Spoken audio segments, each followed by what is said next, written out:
sport sur Eric Favre TV. Mesdames et messieurs, bonsoir. Je suis très heureuse de vous revoir pour cette nouvelle édition. Les titres, c'est tout de suite.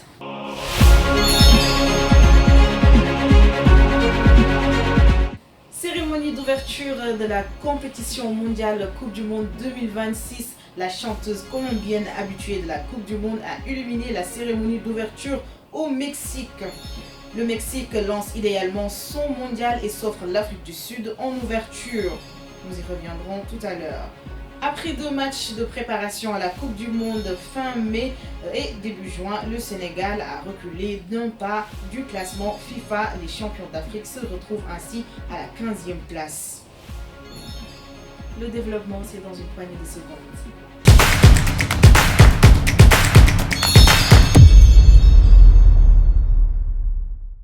Mesdames et messieurs, comme énoncé dans les titres, hier a eu lieu la toute première cérémonie d'ouverture de la Coupe du Monde 2026. C'était plutôt chargé en couleurs, animé par plusieurs artistes internationaux. Et cette année-ci, c'est pas Waka Waka, mais un Dai Dai. 5 semaines de compétition dans 3 pays mexicains. Dans 3 pays, à savoir le Mexique, les États-Unis et le Canada. 48 équipes. Le coup d'envoi de la Coupe du Monde de football a été donné ce jeudi lors d'une cérémonie d'ouverture au stade Azteca de Mexico dont Shakira a fait vibrer les 80 000 spectateurs.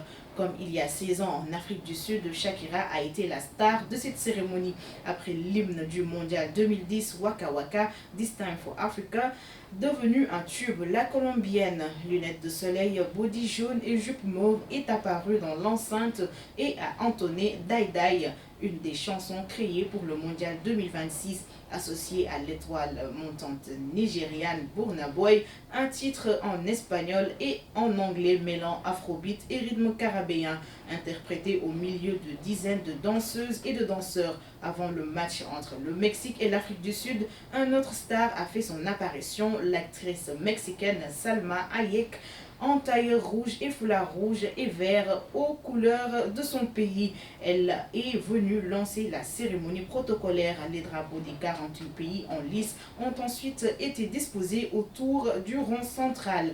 Le ténor italien Andrea Bocelli, vêtu de sa traditionnelle veste de velours bordeaux, a ensuite interprété en compagnie de la chanteuse sud-coréenne EJ, l'hymne national du mondial intitulé DNA.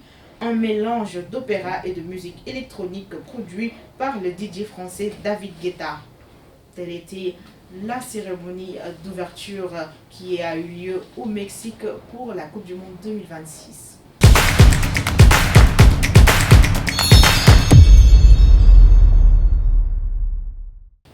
Restons toujours avec cette compétition mondiale qui n'a lieu que tous les 4 ans, une ouverture historique qui est marquée par la rencontre de 2 équipes qui se sont déjà affrontées dans le temps. Il s'agit du Mexique et de l'Afrique du Sud et ce match s'est soldé par une victoire des Mexicains. Ce premier match de la Coupe du Monde 2026 se solde par un succès logique et mérité du Mexique. Très en vue, Quinones, buteur dès la 9e minute, et Jiménez à la 67e minute font gagner El Tri à domicile devant un public aux anges qui a également assisté à 3 expulsions directes. Dominateurs dans le jeu, les Mexicains ont ensuite confirmé leur supériorité en seconde période avec un second but signé Jiménez à la 67e minute. Les Bafana en difficulté tout au long de la rencontre ont terminé le match dans un contexte tendu marqué par 3 expulsions directes, dont 2 du côté sud-africain. Avec ce succès logique et maîtrisé, le Mexique réussit idéalement son entrée dans la compétition et envoie déjà un signal fort devant son public. Grâce à ses attaquants de talent, Julián Quiñones et Raúl Jiménez, El Tri n'a eu aucun mal à se défaire d'une faible Afrique du Sud pour le coup d'envoi de son mondial. Face à des Bafana inoffensifs et qui ont fini à 9, les Mexicains ont étalé leur supériorité technique pour prendre logiquement les 3 premiers points du tournoi. Pour la 2e journée du groupe A, le Mexique affrontera la Corée du Sud le vendredi 19 juin à 1h du matin, tandis que l'Afrique du Sud croisera le fer avec la République tchèque le jeudi 18 juin à 16h.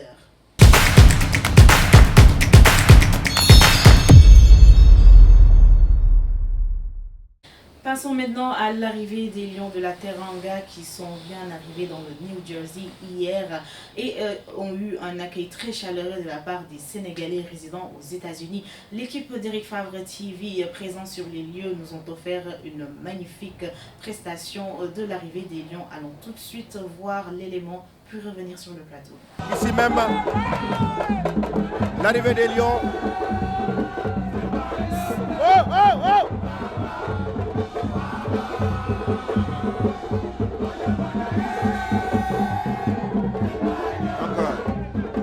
Ils sont là donc Pape Thiaw et tous les joueurs quand même, accueillis par une foule immense. Et là, comme vous les voyez, ils sont carrément sortis, accueillis par une foule immense. Donc ici même à New Jersey, ils viennent de débarquer. Ils sont bien accueillis par une foule immense. Oh, nous sommes très contents et très satisfaits aujourd'hui. Et là où nous sommes, je sais que le président Modou Gueye Fall est content, le président Issa Laye est content, le président Ale Kaza, Lebougui, tout le monde est content. Ils savent que ici, les États-Unis, ils peuvent compter sur le 12e camp des US. Nous sommes très satisfaits de cette mobilisation et ensemble nous vaincrons, Inch'Allah. Eric, je vous dis, moi je suis le coordinateur général du 12e Ghana ici aux États-Unis. Là, pour le moment, nous ne sommes pas contents. Pourquoi? Parce que là, ils nous ont arrêtés ici, mais de toute façon, la suite, on verra la suite. Parce que nous tenons à entrer dedans et régler toute cette mobilisation, c'est grâce à nous. Grâce à nous.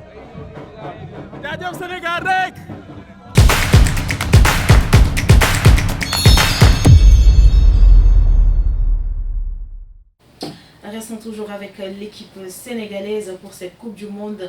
Alors suite à un classement redéfini de la FIFA, les champions d'Afrique se retrouvent que 15e position dans le classement FIFA pour cette compétition après 2 matchs dont une défaite et un match nul. Le Sénégal perd 2 places au classement de la FIFA récemment actualisé, intégrant la décision du comité d'appel de la Confédération africaine de football. En attendant le verdict du tribunal arbitral du sport, les Lions occupent désormais la 15e place mondiale tout en conservant leur 2e rang sur le continent africain.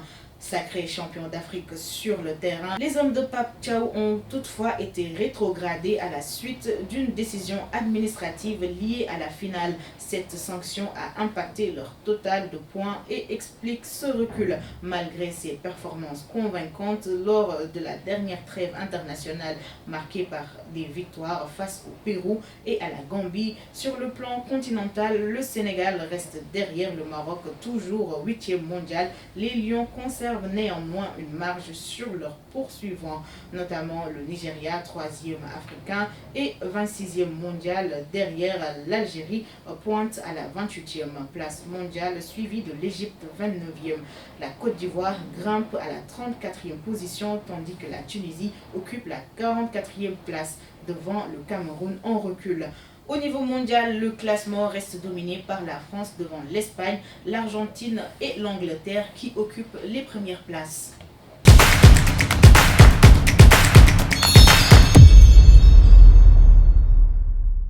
Absent lors du dernier match contre l'Arabie Saoudite, l'ailier gauche de l'équipe nationale sénégalaise, Hassan Diao, le sélectionneur national Pape Thiaw s'est prononcé sur son état de santé, rassurant ainsi le public. Interrogé sur l'absence du joueur de Como, le sélectionneur Thiaw a tenu à rassurer. Selon lui, l'attaquant a simplement été ménagé après avoir ressenti une légère gêne à l'entraînement. Hassan a ressenti une petite gêne après avoir reçu un coup à l'entraînement. Il a connu un léger souci physique, mais rien d'alarmant. Le staff médical a préféré le ménager par précaution. Le plus important est que tout le monde soit prêt pour le 16, a expliqué le technicien sénégalais.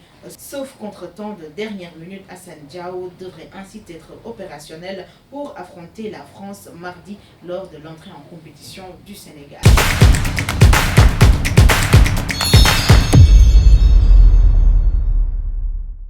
Finissons ce journal avec le programme d'aujourd'hui de la Coupe du Monde 2026 qui bat plein son ouverture. Aujourd'hui, les projecteurs sont tournés vers l'Amérique du Nord où 2 nations hôtes s'apprêtent à faire leur grand début dans la compétition devant leur public. L'excitation est à son comble pour ces premières affiches qui promettent déjà une ambiance électrique dans les tribunes.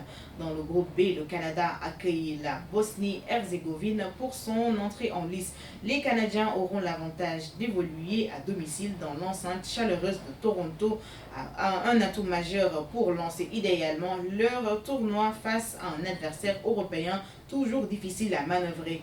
Cette confrontation s'annonce d'ores et déjà cruciale pour la suite des opérations dans le groupe très disputé.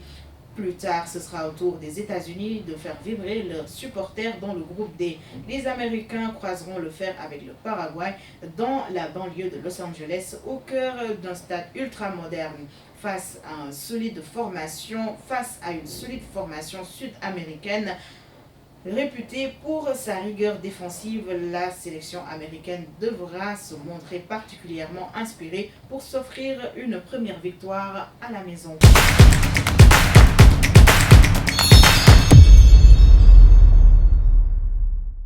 Mesdames et messieurs, nous voilà au terme de cette édition de ce soir. Merci de nous avoir suivis et je vous donne rendez-vous très prochainement pour une autre édition de JT Sport. D'ici là, portez-vous bien. Au revoir.